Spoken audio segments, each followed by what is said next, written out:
पश्चिम बंगाल की राजनीति अब एक नए मोड़ पर पहुंच चुकी है। क्या इस बार चुनाव भय बनाम विश्वास की लड़ाई बनने जा रहा है? चुनाव से पहले भारतीय जनता पार्टी ने अपना बड़ा दांव चल दिया है। एक ऐसा घोषणा पत्र जिसे नाम दिया गया है भरोसे का शपथ पत्र।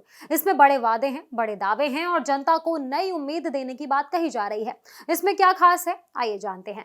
भारतीय जनता पार्टी ने शुक्रवार को अपना घोषणा पत्र जारी कर दिया। इस संकल्प पत्र को भरोसे का शपथ पत्र नाम दिया गया। इसे केंद्रीय मंत्री अमित शाह ने जारी किया। इस मौके पर उन्होंने कहा कि यह दस्तावेज पश्चिम बंगाल के लोगों के लिए विश्वास का प्रतीक है और इसमें जनता से जुड़े अहम वादे शामिल हैं। अमित शाह ने कहा कि यह संकल्प पत्र लोगों को नया रास्ता दिखाएगा, खासकर बेरोजगार युवाओं और डर के माहौल में जी रही महिलाओं को हिम्मत देगा। उन्होंने ये भी कहा कि ये पीएम मोदी के विकसित भारत के विजन का रोड मैप है और ये निराशा से बाहर निकलने का रास्ता दिखाएगा। बीजेपी इस चुनाव को भय बनाम विश्वास की लड़ाई के रूप में पेश कर रही है। पार्टी का आरोप है कि ममता बनर्जी की सरकार में राज्य में डर का माहौल है। ऐसे में ये घोषणा पत्र जनता को भरोसा दिलाने की कोशिश है। घोषणा पत्र में कई बड़े वादे किए गए हैं। सबसे पहले बात घुसपैठ के मुद्दे की।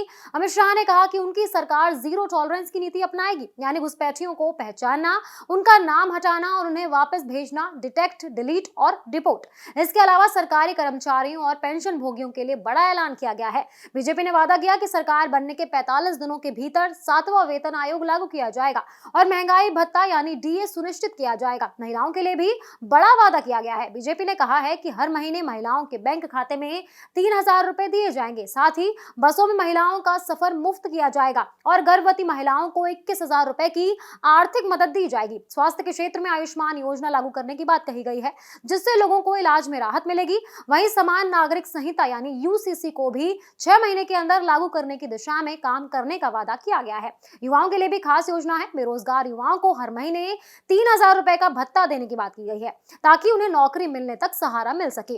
कानून व्यवस्था को लेकर बीजेपी ने सख्त रुख दिखाया है। पार्टी ने कहा है कि टीएमसी सरकार के पूरे कार्यकाल पर श्वेत पत्र लाया जाएगा और राजनीतिक हिंसा की जांच के लिए एक आयोग बनाया जाएगा।